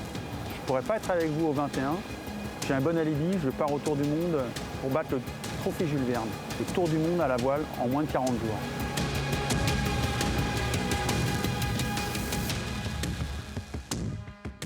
Au départ, on pourrait penser que quand on manipule un bateau comme de cette taille-là en solitaire, c'est pour revenir avec une idée de toute puissance. Et en fait, plus je navigue en solitaire, plus je navigue sur ces bateaux, plus j'ai vraiment cette sensation de me sentir à la fois très humble, à la place dans mon époque, mais avec une fragilité et que je pourrais disparaître en un rien de temps.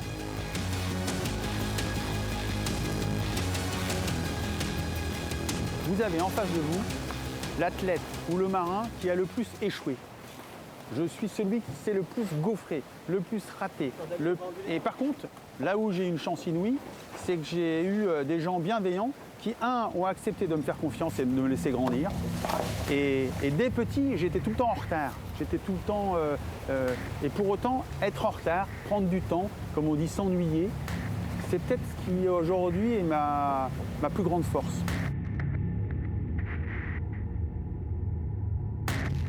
J'avais quasiment la combinaison de tout ce qui pouvait faire de moi un garçon mal dans sa peau, complexé partout. J'ai été complexé par mon physique, j'ai grandi très très tard. J'ai été complexé par mon élocution et j'ai été complexé par un père extrêmement présent et extrêmement pesant.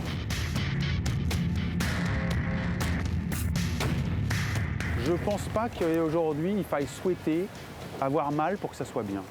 Je ne crois pas que forcément le moteur d'une histoire avec un grand H ou avec un petit H ne devrait partir toujours que de la douleur.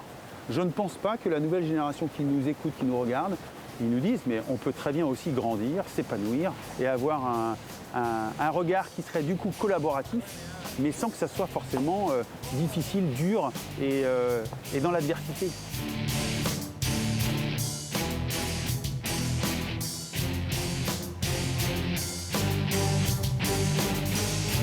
Dans mon équipe, tous les garçons, toutes les filles qui sont dans mon équipe, jeunes, pas jeunes, c'est mon obsession, je n'arrête pas de leur dire, c'est quoi votre monde idéal?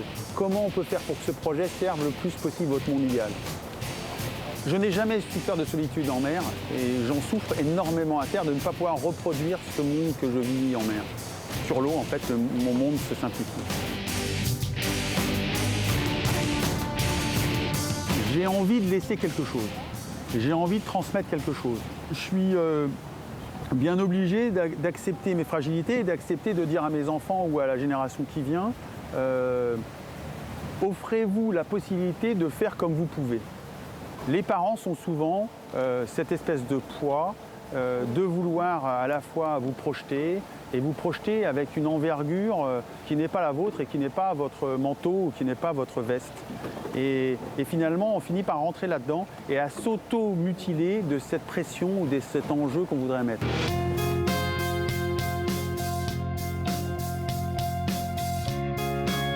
Il faut qu'on ait une totale relecture de notre époque qui effectivement s'empêche, s'interdit, s'oppose. Je crois énormément à cette régénérescence de cette nouvelle génération qui, par des moments de chaos comme actuellement,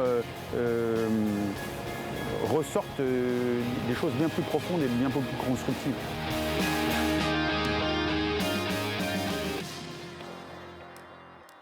Et on lui souhaite bon vent à Thomas Coville, puisque dans 2 jours, ce sera le 15 octobre, lui et tout l'équipage de son navire, le Sodebo Ultime 3, navire extraordinaire, débutera son stand-by pour tenter de battre le record du trophée Jules Verne. Le Jules Verne, c'est le tour du monde à la voile en équipage, sans escale et sans assistance. Objectif, 40 jours, 23 heures, 30 minutes et 29 secondes, puisque le record c'est 30, donc il suffit de faire 29 pour battre ce record. 06 44 63 55 57 pour vos questions, ou évidemment le site internet du Monde, lemonde.fr. Charlotte, justement, ces questions, il y en a, et je vous passe la parole.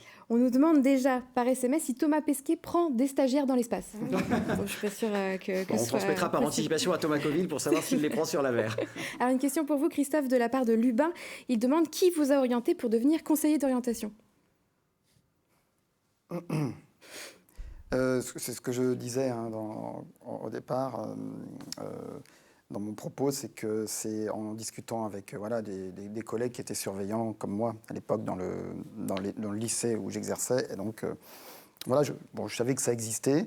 Cela dit, dans ma carrière, j'en avais rencontré un seul, mais à l'époque, on ne les voyait pas beaucoup, quoi. Il y a plein de métiers qu'on voit jamais, ceci, parce que avocat, boulanger, harpiste, juge d'instruction, bon encore, on en voit à la télé, j'allais dire, ou dans son environnement, dans sa vie quotidienne. Mais la majorité des métiers, on les voit jamais. Non, mais la majorité des métiers, c'est ceux qu'on voit à proximité, quoi. C'est ceux de ses parents, de sa famille, de la rue, et puis de ceux dont on parle, dans la presse, à la télé, Donc, mais moi, après, conseiller d'orientation, je ne suis pas resté, parce qu'après, j'ai passé d'autres concours dans l'éducation nationale. Mais cette profession m'intéressait, parce qu'en y regardant de plus près, à la fois, il faut une ouverture vers les autres, bien entendu, donc une certaine empathie. Et puis, il faut aussi aimer la sociologie, il faut aimer la psychologie. Il faut aussi aimer un peu lire les statistiques. Enfin, en tout cas, moi, c'est ce que j'apprécie beaucoup. Après, il y a d'autres personnes qui sont un peu plus cliniciens que moi. Moi, ce n'était pas vraiment mon fil rouge, on va dire. Moi, c'était plutôt les stats, des choses comme ça, ou la psycho-expérimentale. Mais en tout cas, j'avais bien apprécié de pouvoir discuter avec ses collègues et puis qui me disent voilà ce qu'on fait, voilà ce que c'est. Et puis après, je m'étais renseigné.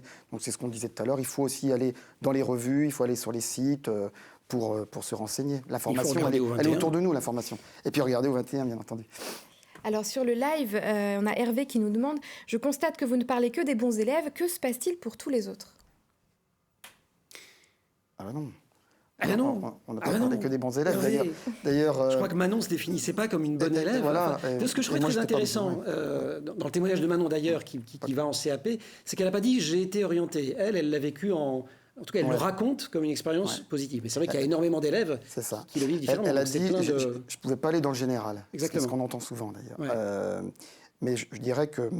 Non, là on est plus sur... ce qu'on appelle le continuum entre le lycée et l'enseignement supérieur. Je crois que c'est ça aussi l'objet de la thématique. Donc, mais il y a des élèves qui sont tout à fait modestes en termes de résultats scolaires ou qui ne travaillent pas suffisamment et qui n'ont pas de bons résultats et qui pourraient travailler plus et avoir de meilleurs résultats. Et on a une diversité. Et je crois que cette diversité, elle se retrouve dans la société, de toute façon, dans les métiers, dans les activités. Il n'y a pas que des bons élèves qui sont dans des postes à haute responsabilité. Peut-être plus, parce qu'il y a peut-être dans notre société une certaine conformité, il y a des écoles qui préparent à.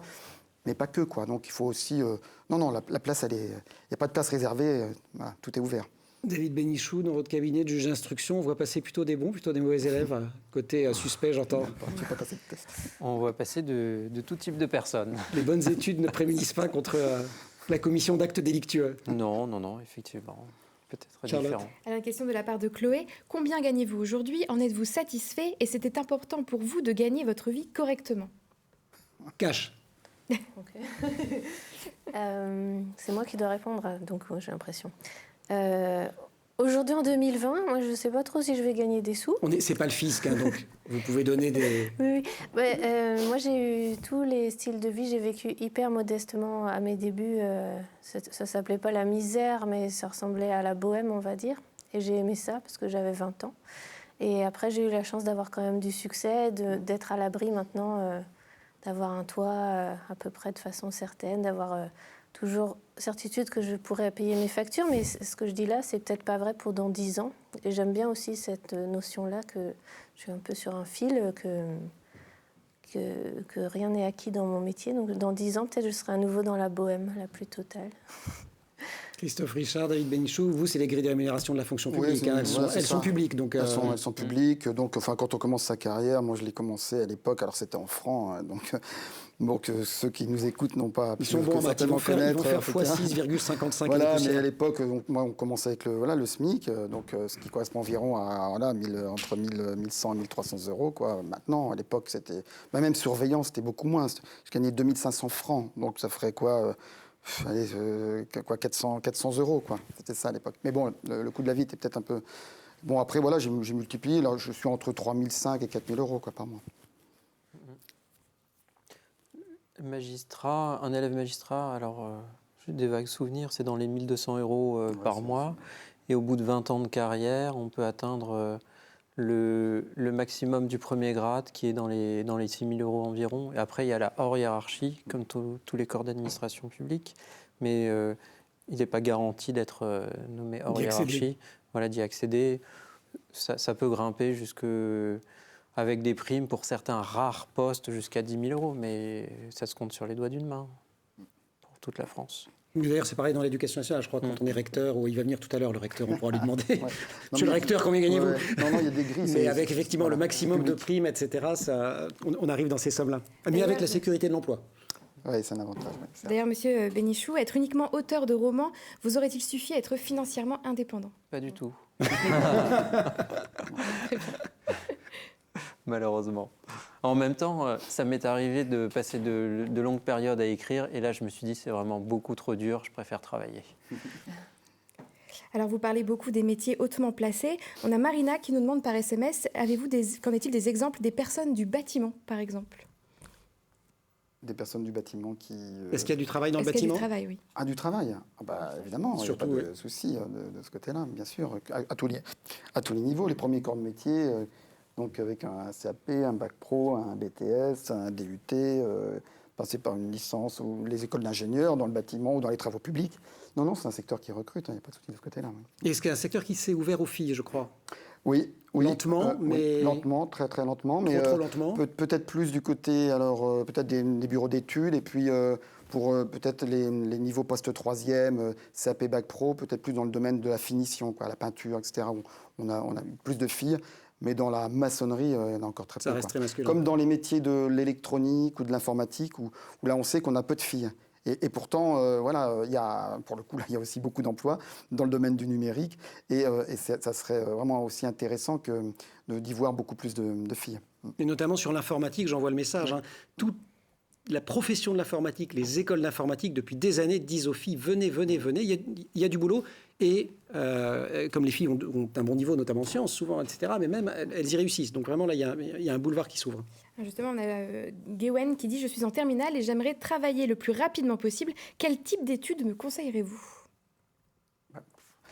Quand on est en terminale, alors ça dépend de quelle terminale on parle. Si c'est une terminale professionnelle, on peut dire qu'il a deux choix. Soit il poursuit ses études, soit il va vers l'emploi, c'est-à-dire vers l'insertion professionnelle. Alors, imaginons qu'il ne soit pas en bac pro, enfin même bac pro d'ailleurs, enfin bac techno, bac général. Là, donc il a un niveau, ce qui lui permet de rentrer dans l'enseignement supérieur une fois qu'il a son bac, bien entendu. Et donc, dans ce cas-là, les études les plus courtes, je dirais qu'il faut aller vers du bac plus 2, donc par exemple un brevet de technicien supérieur, un BTS, avec ça donne une qualification et avec derrière un emploi sur les secteurs assez rapidement. Et auriez-vous des noms d'associations ou d'entreprises qui aident les jeunes à s'orienter en les aidant à trouver des stages? Oui, alors ça existe, mais je n'aurais pas de nom en tête. Mais, il y a tout le réseau des centres d'information jeunesse qui oui, normalement recueille des propositions de stage. Voilà, les centres d'information jeunesse et les centres d'information d'orientation. Voilà. Après, ils peuvent aller aussi sur Internet. Voilà. Alors, après, les grandes fédérations proposent aussi des stages. Enfin, voilà. Et puis, ils peuvent aussi aller... Alors, peut-être que là, il y a des sites sur Internet pour trouver des stages. Donc, ça se développe aussi beaucoup. Très bien. Et comment faire quand on ne sait pas ce qu'on veut faire? Comment faire pour avoir envie de quelque chose?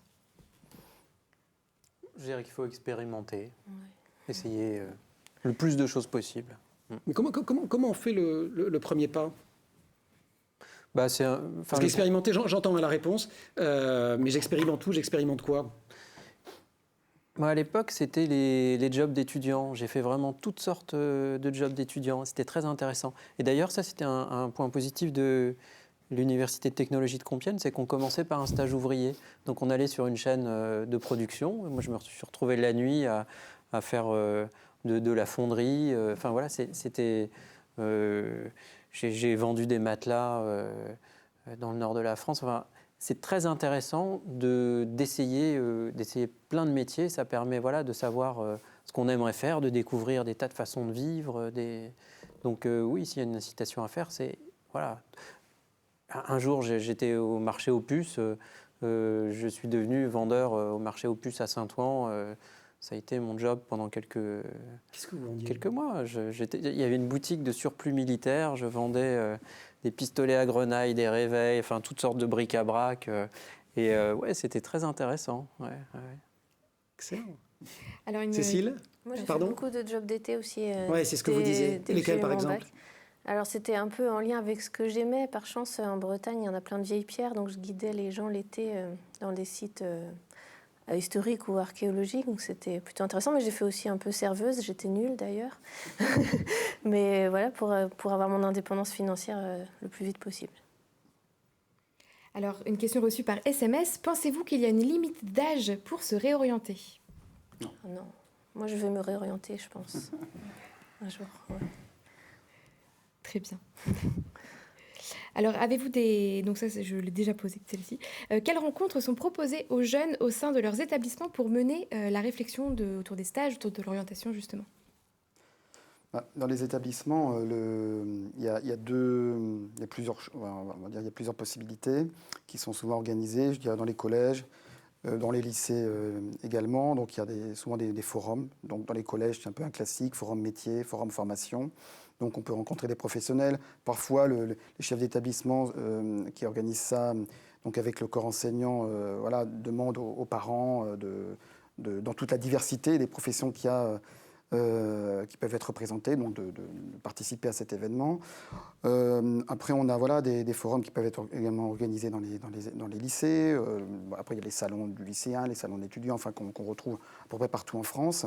Et puis, il y a aussi souvent dans les établissements la venue de ce qu'on appelle des pairs, enfin, d'anciens élèves ou des ambassadeurs. Donc, ils vont parler de leur expérience dans la formation. Ils sont rentrés dans une formation 1 an, 2 ans, et puis ils viennent parler de leur expérience. Donc, et là, pour moi, c'est vraiment un moment privilégié et à privilégier avec les élèves.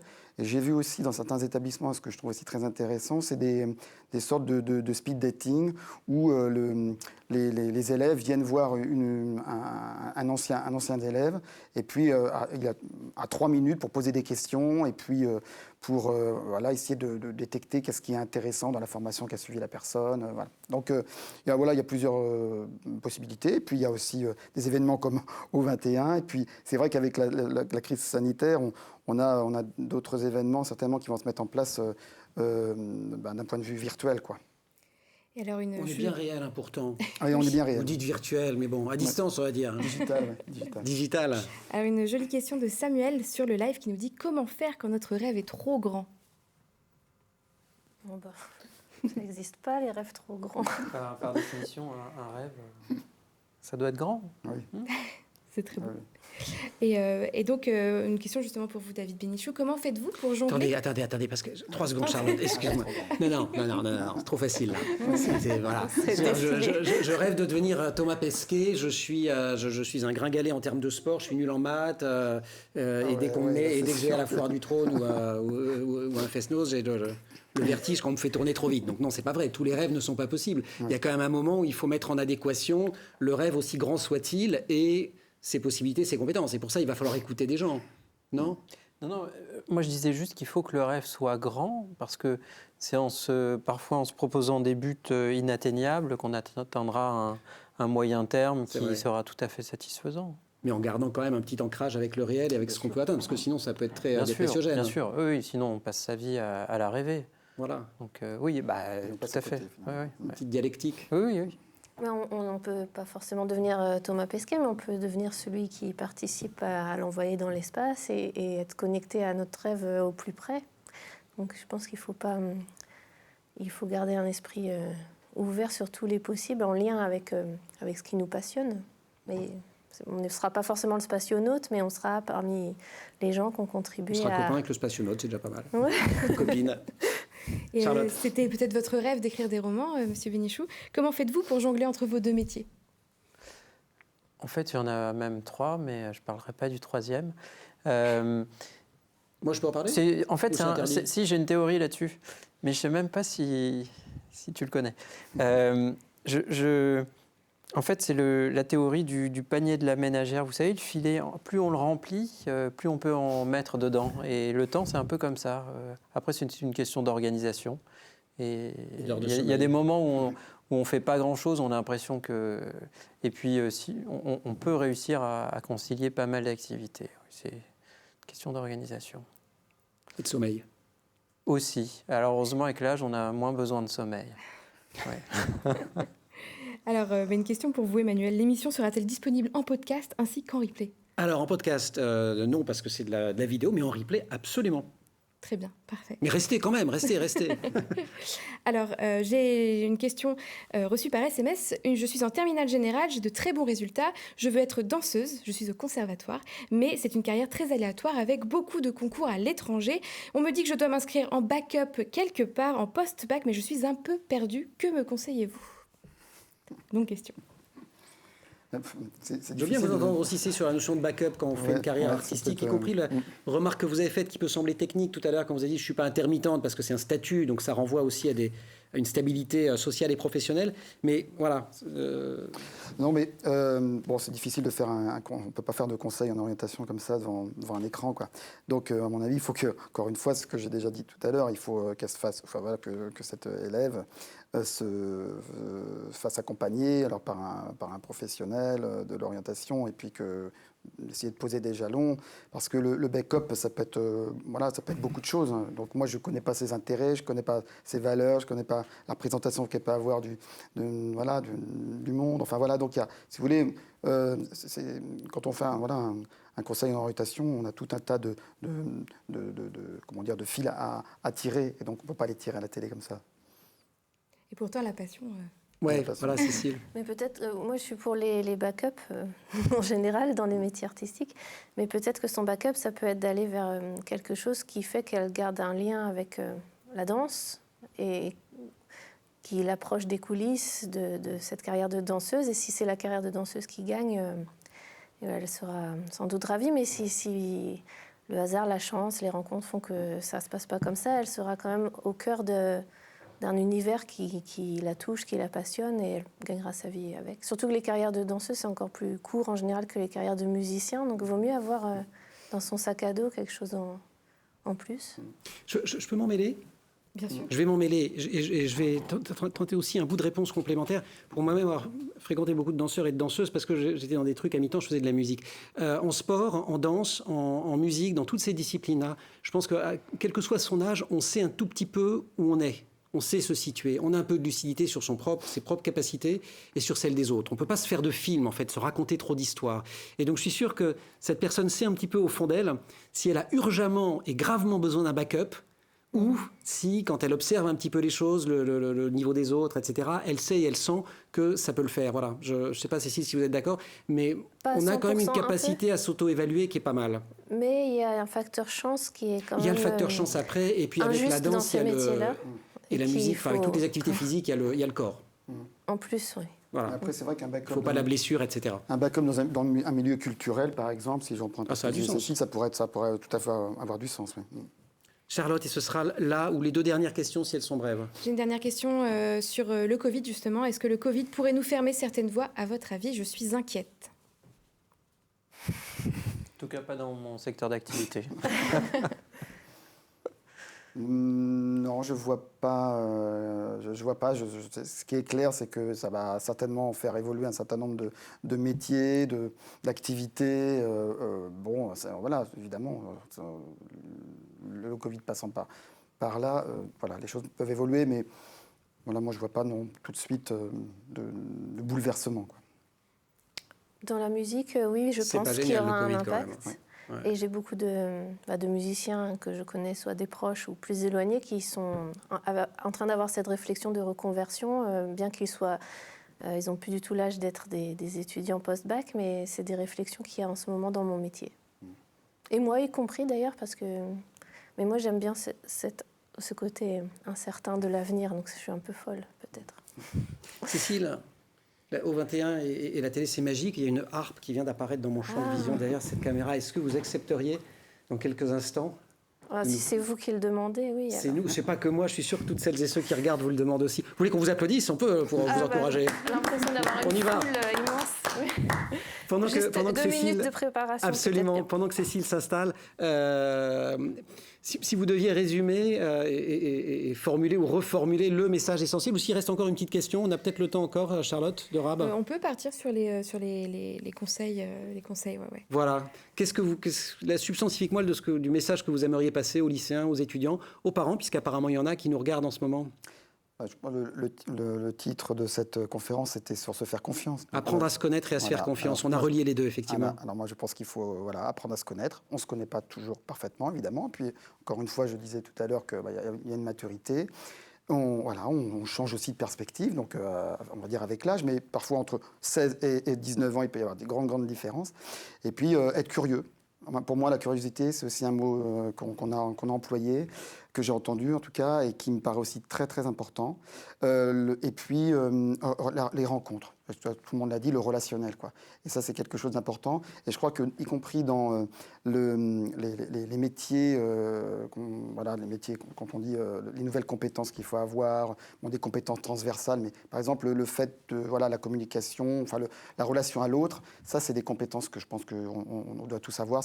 Ce qu'il faut développer. J'ai une mini-question complémentaire, Christophe, Richard. Où je vais les chercher quand je ne les trouve pas dans mon lycée?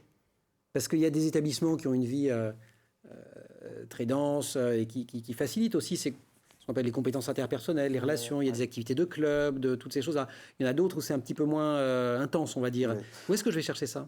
On va les chercher assez facilement dans les associations, quoi, qui entourent, qui gravitent autour de son domicile, en proximité. Je ne sais pas si 1 ou 2 ou 10 km ou 30, mais enfin voilà. Donc dans des associations sportives, culturelles, etc., dans des maisons de quartier, des centres sociaux. Enfin voilà, on peut développer des compétences interpersonnelles très facilement. David? J'aurais un conseil à donner, c'est se méfier des filières générales. Parce que les filières générales, quand on a des facilités scolaires, ça peut être un piège. Il faut bien... Parce qu'après, on ne choisit rien. Voilà, il y a la longueur, et puis ensuite, il faut bien réfléchir en termes de métier derrière. Et il ne faut surtout pas mésestimer les métiers manuels de l'artisanat, parce qu'on peut vraiment y trouver une source d'épanouissement. C'est pas pour rien si beaucoup de personnes ont la crise de la quarantaine et se disent tiens, j'aimerais bien faire quelque chose de mes mains, parce que être son propre patron, développer son activité, ça a beaucoup d'inconvénients, mais aussi beaucoup d'avantages. Et être en prise avec la réalité, on a besoin de bons artisans dans tout un tas de corps de métier. Merci beaucoup à tous les deux. Et Cécile Corbel, alors vous allez nous jouer un morceau, c'est un de vos hits. C'est la chanson d'Arietti, c'est ça? C'est peut-être bien mon seul hit, d'ailleurs. Mais c'est un épisode que vous n'avez pas raconté. Moi aussi, je fais un travail manuel et c'est vrai que je crois que c'est important pour l'équilibre d'un humain d'avoir la tête et aussi de créer des choses avec ses mains. Enfin, en tout cas, moi, j'en ai besoin dans ma vie. Alors, on vous écoute.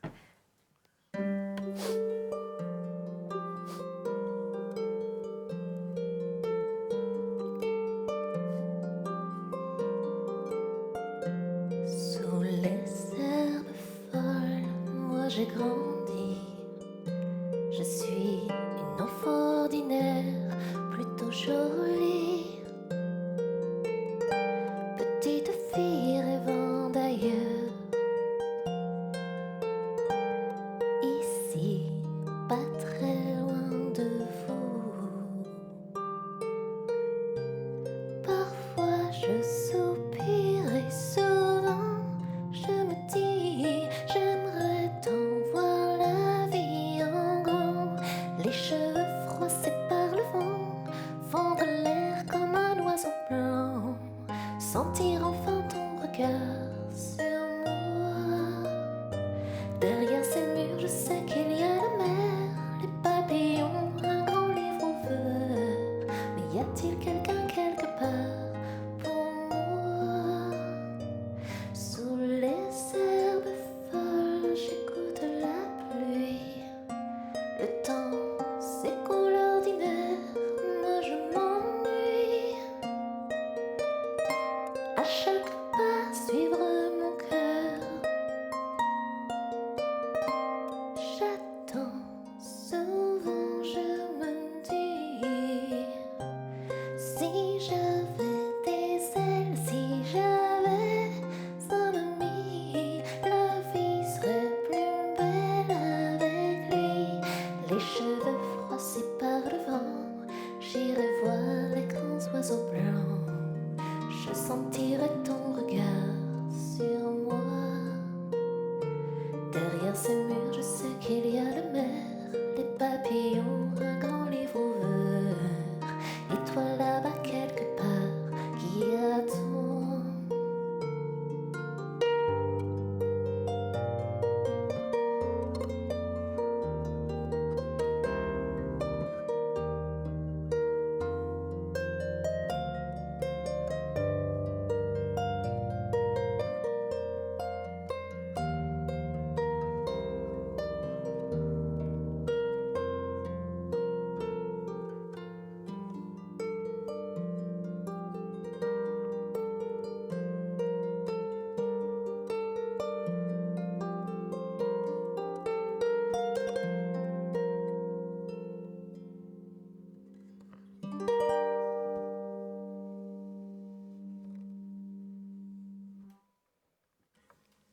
Merci beaucoup. Merci beaucoup Cécile pour ce cadeau. Un tout petit mot, alors c'est Arietti, film des studios Ghibli. Au départ, vous y allez pour faire un morceau, je crois. Au départ, je dois rien faire du tout parce qu'ils ne me connaissent pas, le studio Ghibli. En fait, encore, c'est dans la vie d'un musicien, c'est le hasard et la chance qui décident. Moi, je suis fan de ce studio depuis longtemps et j'ai envoyé un disque quand j'étais jeune harpiste, c'est mon deuxième album, et il est arrivé sur le bureau du producteur en chef qui l'a écouté contre toute attente. Ça commence comme ça, donc avec une petite étincelle de magie au départ. Et au départ, une chanson que je dois faire en test avec les Japonais, puis c'est devenu toute la BO. Voilà, la chanson d'Arietti. Mais il y a plein d'autres choses. Vous êtes facile à trouver sur les plateformes, sur les réseaux sociaux. Et moi, je vous suggère de regarder Cécile Corbel. Merci en tout cas d'avoir partagé à la fois votre art, mais aussi votre parcours et ce qui vous a amené derrière cette harpe. Merci à tous nos intervenants. Au 21, s'orienter au 21e siècle, ça continue toute la journée sur TVR et sur lemonde.fr. Prochain rendez-vous, ce sera à midi de 12 à 13h. Bien s'orienter dans un monde qui se transforme. On va parler mutation numérique, urgence écologique, les nouvelles compétences dont on a besoin aujourd'hui pour trouver sa place dans ce monde mouvant. Et on va le faire notamment avec Véronique Anatole-Touzé qui dirige le CHU de Rennes, ici avec Emmanuel Etis qui est le recteur de l'académie, avec Alessia Lefébure qui est la directrice des études de l'école des hautes études en santé publique, avec Yannick Raffnel qui dirige le cluster EdTech Grand Ouest. C'est un cluster sympa, c'est pas comme un cluster de Covid. Et avec Sonia Lecomte qui dirige l'ISA Rennes. 14h, 15h30, et on en a parlé ce matin, on va se concentrer sur la question du sens, trouver une voie qui a du sens pour soi, avec là encore 6 intervenants formidables. Il y aura Frédéric Alexandre Bailly qui dirige l'ONICEP, Rosen Colter qui est archéo-anthropologue ici à Rennes, Jérôme Fagné, c'est le chanteur de Broken Back, Béatrice Massé, c'est vrai qu'on a un petit tropisme musical à Rennes. Béatrice Massé, elle dirige les transmusicales, donc voilà, santé, musique, on sait que Rennes est très fort dans ces domaines. Il y aura aussi Marion Verdaguer qui est infirmière au CHU de Rennes et qui a créé un traducteur universel et un étudiant jeune diplômé de l'Uni-La-Salle, Pierre Lumalet. Et puis 16h15, 17h, ce sera le dialogue avec le parrain de cette édition. On a toujours une marraine ou un parrain pour au 21. Et ici à Rennes, c'est François-Henri Pinault, le PDG de Kering. Le mode d'emploi sera le même. Charlotte sera toujours ma complice pendant toute cette journée et je l'en remercie. Léa et Romane à Paris sur lemonde.fr pour nous suivre. Merci beaucoup à toutes et à tous et je vous donne rendez-vous à midi pour la suite d'au 21 Rennes.